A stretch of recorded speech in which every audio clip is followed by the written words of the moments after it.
Welcome back! We're here on Yavin Station, and in between videos I have managed to beat Suvam Tan at Pazak 10 times. There he is over there. And we can now buy some things from his store with the 20% discount now.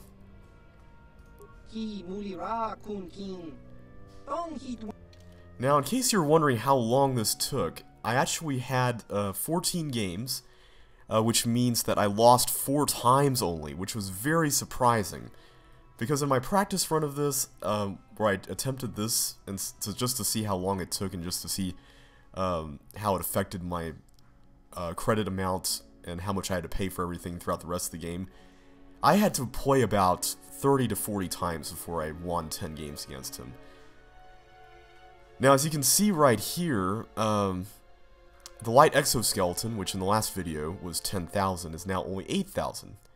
Well, we'll buy that in a minute, but I want to go ahead and sell these things that we don't need anymore. And I think I'll start with the antidote kit. These will pretty much become obsolete later on in the game because we'll get heal, and that will not only raise our vitality points, but also cure poison. But I'll keep a few for now. Of course, security spikes are useless. And we had 11 computer spikes after T3 made that one for us. Clothing isn't worth anything, but it's cluttering up our inventory, so I'm going to go ahead and get rid of it. As well as our combat suits. This is some nice armor, but we're going to get better armor. Now, I'm tempted to put Davic's war suit on Canderous, but I'm going to give him that Echani fiber armor that Mission's wearing right now, because I'm going to give her the light exoskeleton, which we'll buy. This is some nice armor, but it's not upgradable, which is not very good. We don't really need any of these things. Lightsabers can give us quite a bit of credits, as well as these crystals. You can see that we got a bunch of red crystals from all the Kinrath eggs. Don't need any of the blasters.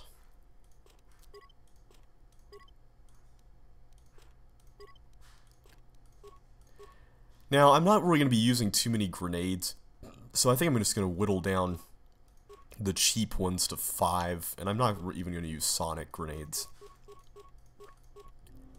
Cryoband grenades I don't even like, so we'll forget about those. I'm sorry if this is taking a while, but there's some satisfaction, I must admit, in seeing that credit amount go up. We don't need those. The energy shields, I don't know if I mentioned this or not, but I really don't plan to use the energy shields very much throughout the game, and the only reason why I used them on Terrace when I did was just because I wanted to account for the fact that I wasn't leveling up past level 5. At least Kane wasn't leveling up past level 5. But I'm really going to just probably just use them on myself, and even at that I'm probably going to forget to use them most of the time.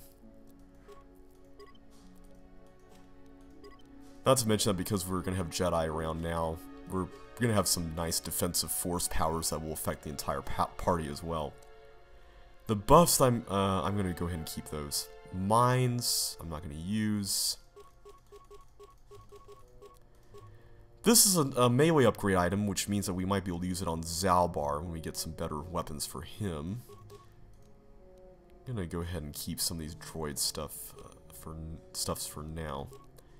But that's about it, and I'm going to go ahead and buy the light exoskeleton. You can see here that we've got all of our stuff that we sold him in his stock now. And the advanced stabilizer gloves, which at least for now I'll use for myself. That's about it for Suvam for the time being, so let's go ahead and go back to our ship. Now, I don't know if I mentioned this in the last video or not, but one of the things I did not know when I first played this game was that you can actually come back here later on and get more stuff from him. He'll actually add stuff to his inventory, and I didn't know this when I first played, so when I saw those 6 items, I thought that was it, and therefore it was completely useless to come back to Suvam later on. But this is not the case. You will add more stuff later on. And I do plan to come back here after every planet just to sell him what we collect that we're not using because he pays more for it. Now, while we're here in this garage, what I'm going to go ahead and do is equip everybody with our new stuff. I'll keep the energy shields I've got for the time being. I probably should have kept one of those Mandalorian melee shields, but it's alright. I'm going to use the advanced stabilizer gloves, which are +3 dexterity and +5 blaster bolt deflection. These gloves contain an advanced fire control and trajectory analysis system, which links to held ranged weapons.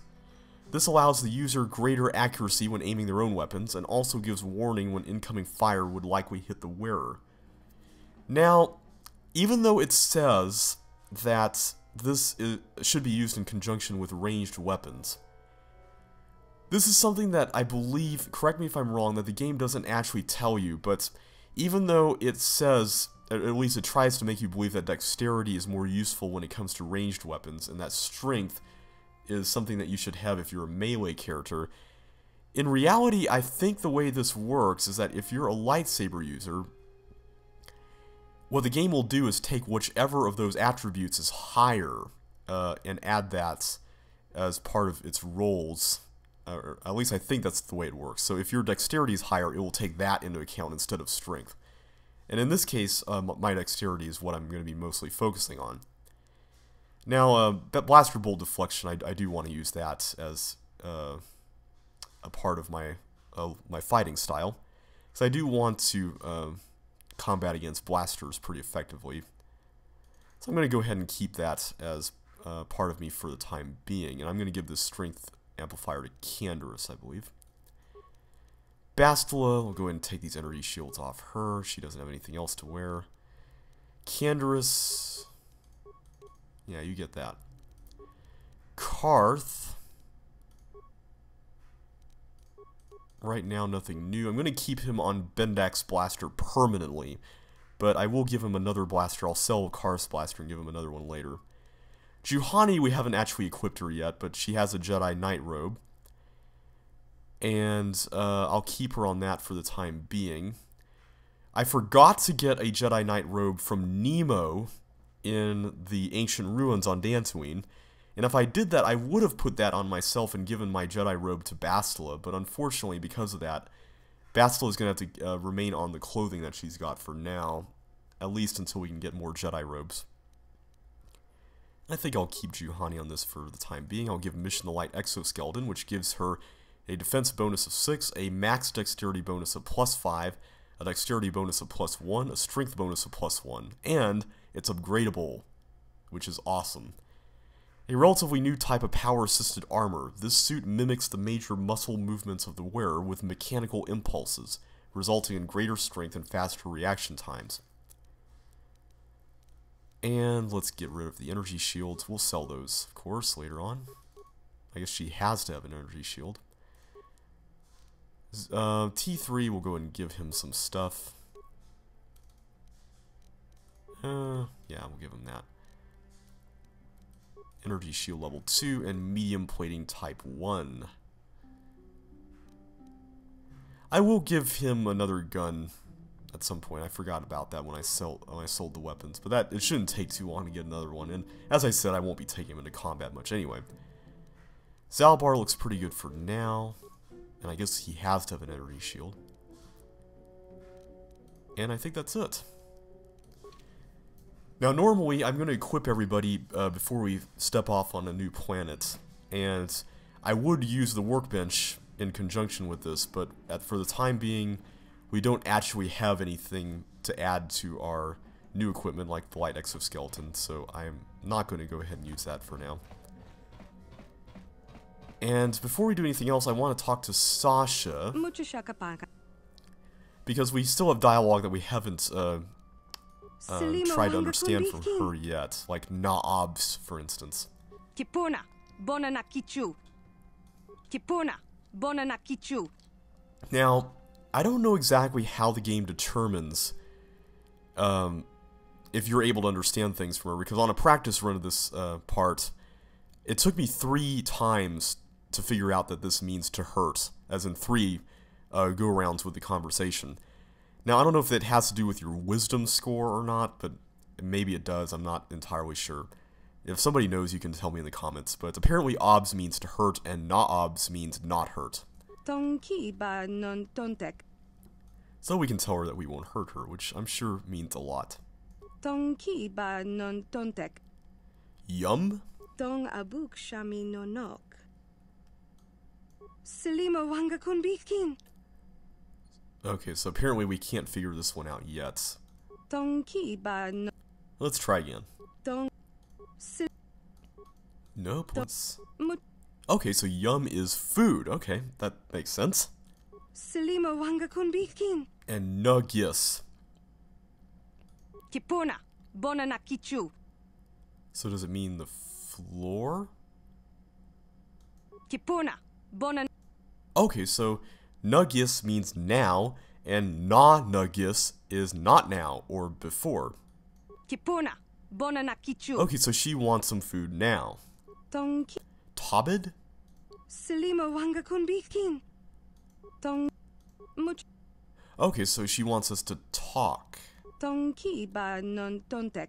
Okay, so that means tell me about. So she wants to know more about us then. Tong. Kipona. She's really excited apparently. Much. Let's just go ahead and tell her that we know somebody on Tatooine that will take her back. Tong abuk shami nonok. Okay, so she recognizes Tatooine. That's good. And we've got an updated journal entry for this.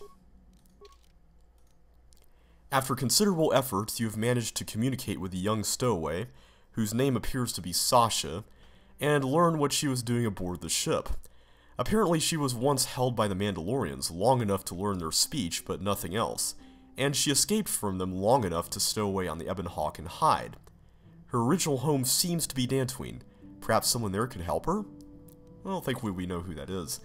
And if we think about it, it makes sense that she probably stowed away on our ship after we landed on Tatooine, because this quest isn't activated until you leave. Not to mention that the Mandalorians are occupying Tatooine and all that. Now, before we leave, I'm going to talk to Bastila. How can I help? Because I'd like to know a little bit more about her. Yes, I suppose I can understand your curiosity, given the bond that connects us. Very well. I'll tell you a bit about myself. I was found to be strong with the Force at a young age, as most Padawans are. As a girl, I was given to the Order to be trained. When I joined the Order, I left my family on Tal Ravan, as all Padawans do. My family is still there, the last that I heard. I've had little contact with them, as it is discouraged. Relationships with family members are fraught with powerful emotions. Such extremes are to be avoided. Anger and hate are the worst, but even love can lead to folly. Now, we've heard about this policy among the Jedi from the films, and to be honest, I think it's complete rubbish. Now, I can understand why they believe in this, because, you know, the Jedi are cautious, and they want to avoid anything that would cause anybody to fall to the dark side.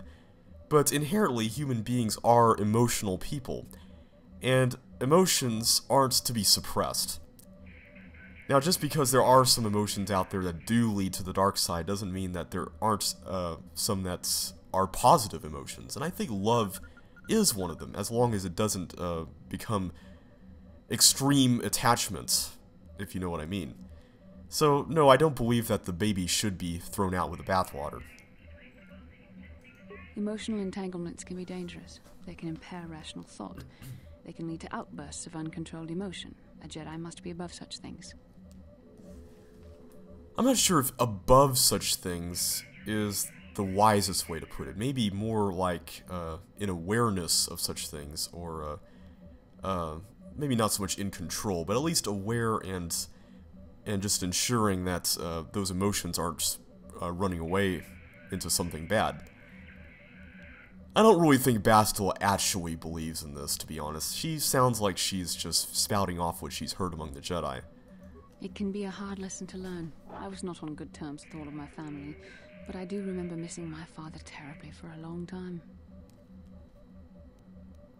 I was not on good terms with my mother. I was only a little girl when I left, but I was old enough to resent her and the way she treated my father. She pushed my father into treasure hunting. I spent all my young life on ships, traveling from one false lead to the next. She whittled away my father's entire fortune, and I hated her for it. I think she was relieved to give me to the Jedi, but my father was heartbroken. Well, from all indications, it sounds like she wasn't exactly too sad about leaving her mother, if that was the case. But what about her father, though? The child is too young to understand the sacrifices that must be made. It's better if they have no contact with their family once they're removed. Once I was older, I realized the wisdom of this policy. A Jedi must do what is needed, personal desires notwithstanding. Love can only obscure and confuse the matter. Like I said, I really don't think Bastila actually believes in that. Even a Jedi cannot always control the feelings of the heart. We must do our best to guard against it, no matter what the cost. But some sacrifices are harder than others. I do not wish to discuss this anymore. I would rather return to our mission. Well, before we move on to our first planet, let's go ahead and drop Sasha back off on Tatooine, because I really don't want to have her stay on the ship any longer than she needs to. She needs to go home to her family.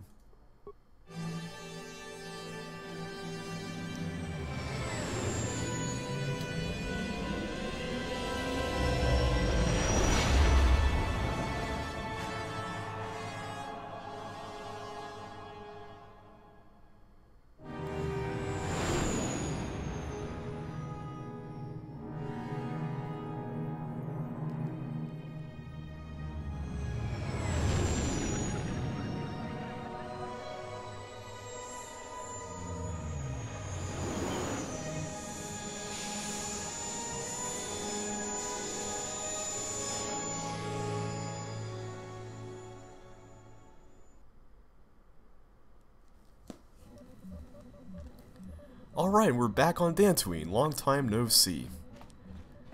Well, let's go ahead and leave the ship and talk to Lur Arca. And for this, I'm going to just take Bastila and Juhani.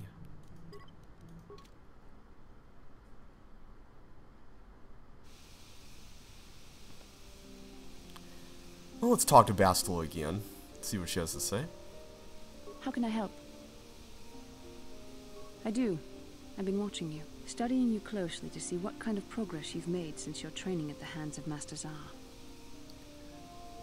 We could try to flirt with her a little bit more. You never give up, do you? I admit, I'm interested in you. I find you intriguing, compelling even, but it's not what you think. You have a great gift. You have an awesome command of the Force, and I tremble when I think of how you might misuse it.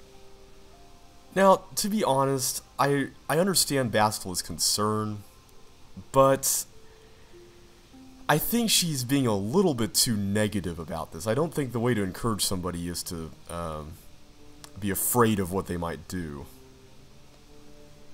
or approach them in such a way that suggests that you're expecting them to do the worst.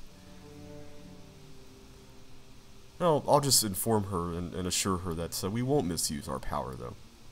I've seen how you've resisted many temptations and continue to walk the path of the light side. Very commendable, but I'm afraid you might stray from this path. You need to see what the dark side represents in its entirety, for it is what we battle. Only the wisdom of a Jedi Master can truly explain this, but I will do my best to make you understand. I think we do understand, and we really don't need to be hounded about it that much. But again, I know she's very concerned, so I'm not going to be holding this against her. The dark side is not simply giving in to anger, temptation, or to use the Force to destructive ends. These things only lead to the dark side. The dark side grows stronger and more insidious the closer you draw to it. It begs you to surrender to it, to release all its terrible power, and it becomes harder and harder to resist. And once you stop resisting, it's too late. It twists you up inside and turns you into a mockery of everything you once stood for. How do you know about this? I am no less resistant to temptation than any other. I simply have the benefit of training that you do not. But even the training of the Jedi might not be enough to save us. We need only to look at the atrocities which have been committed by those under its sway to understand the terrible, corrupting evil of the dark side. Millions dead, and far more suffering. What sort of person would you have to become to perform such deeds gladly? Well, like I said, I can't really see Kane ever doing such things, especially given what we've done so far. And in the end, it's going to always be a choice, and we will do our best to choose the right choices. That is why the dark side is so insidious. If you are not careful, you do not even see each small step you take towards it until it's too late. It's so easy to think that we would never fall prey to such a horror, that we have unlimited control, vigilance, and foresight. If only that were true. The Sith have become powerful because there are many Jedi who've succumbed to the lure of the dark side and joined their cause. What greater weapon is there than to turn an enemy to your cause, to use their own knowledge against them? We are weakened while they are strengthened, so we must harden our hearts and do whatever is required to fight against the dark side, even when the battle becomes wearying. I don't know. The vision of our future is clouded by shadows cast from the dark side, but I sense something ominous lurking in those shadows. But words alone cannot save one from the dark side. Come, we should continue with the task at hand. When the time comes, I only hope we are all strong enough to do what we must. Alright, I hope so too. Well, let's talk to Lur Arca. Okay, we've heard this already. Let's tell him that we've got Sasha on our ship. Now, I believe that if you go with this first option, he's actually not going to come on board your ship because he won't fully trust you. But if you tell him that she speaks Mandalorian, then that will convince him enough to come on board.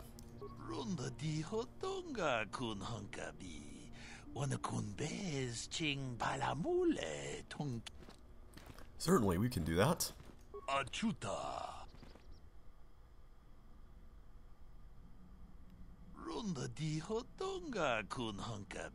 Mucho shakapaka.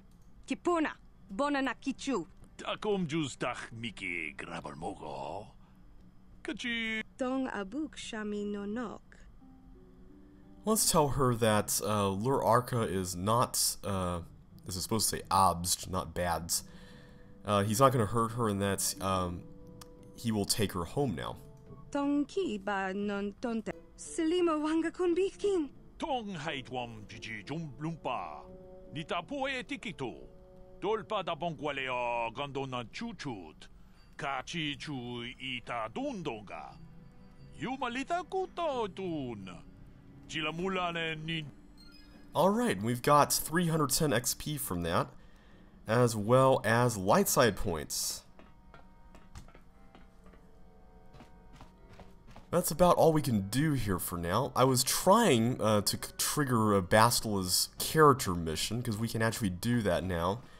But it appeared that that didn't work. Let me just do it one more time by going outside. I'm not sure if it's just random or not, but I thought Tatooine was a good place to try this out. Let's just see if it will work.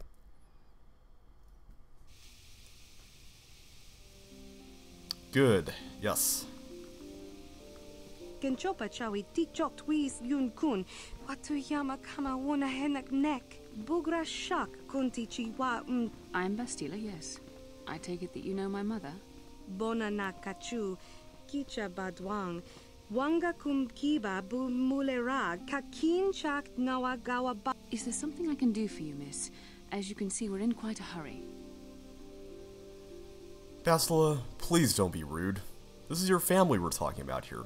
They might know something. Well, this girl isn't your family, but she knows your family. Kakin cha na kwat na bon kon. Wana kumbes. Chi pala mulek. Tonki pa nagnonek. My mother's condition? Uh-oh. Ti umpa do punta krita. Ak ti kondo ona chaba chisa wanki. Ti toki grantu kon chichan kun green. I've not seen my mother since I joined the Order. Do you know what's happened? Did she say anything about my father? Genchopa chawi tikchok twis yun kun. Watu yama kama wona henak nek. Bugra shak kunti chiwa chawa. I see. Where did you meet her? Do you remember? Chachika ton mulaka. Wata yuma ka wama hona nek. Thank you for informing me. I really must be going now. It seems my mother's been looking for me. Strange. Should we get the opportunity, could we look for her on Tatooine? Well, we are planning to go to Tatooine to see if we can find Mission's brother, as well as the star map. So it couldn't hurt. But, why is Bastila so eager to find her mother if she was eager to get away from her in the first place? We never did. I am interested in hearing about my father, however. Ah. Part of me would rather not see her at all. But if she's really sick, well, we shall see. Well, that should be a rather interesting meeting. So, it looks like we're going to have to find her mother on Tatooine. And as it turns out, Tatooine is the first planet that I'd like to go to. There are a number of reasons for this, and you'll see what they are in due time, but one of the main reasons is because it was the first planet I went to when I played the game, and it's probably the most familiar one out of all the 4 here for most Star Wars fans. So I thought it would be a good planet to start out with, but actually before we do that, let's talk to Bastila and see if she's got anything more to say about her mother. How can I help? Sorry. I'm just thinking about my mother. It's strange to hear news after all this time. It's quite distracting. Should we have the opportunity, I would like to find her on Tatooine. There's only one small colony there. It should not be difficult. It's not that I look forward to seeing her. I just can't help but wonder what she wants. But perhaps we have better things to do. Well, we may have better things to do as far as the star map is concerned, but this is important, and I do want to do it.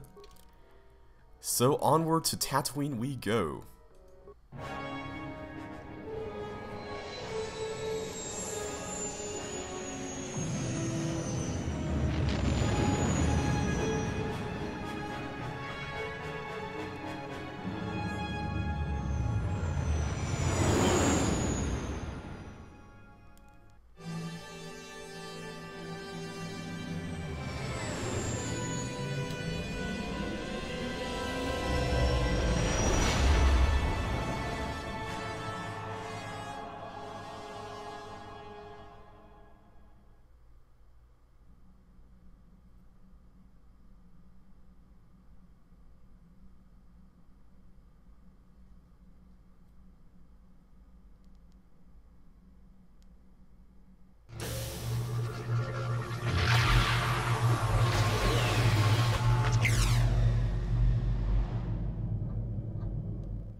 The Force has given us a vision, like the one we shared on Tatooine. Did you see it? Of course. You must have. The Force is strong with us both. Tatooine is known for little but blowing sand. I find it surprising that there would be a star map somewhere in its desolate wastes. Well, looks like we have landed on Tatooine and we have had another vision. And in it we saw what appeared to be another star map, and it looked like it was in some sort of sheltered area, in a cave. The star map would likely have to be within some kind of shelter to protect it against dust and sandstorms. I suspect there are many such caves and caverns hidden in the sands of the Dune Sea. The creatures of this world probably use them as their lairs. No doubt things will become more clear once we discover the star map's location. Indeed. Also, we know that the star map is pretty old. At least the one on Tatooine was pretty old, and the civilization that built it was. So it would have to be in some sort of cave if it's lasted this long. Well, at this point we can take anybody we want. There's no restriction here like there was on Tatooine. And for this first part, I think I would like to take Bastila and Canderous.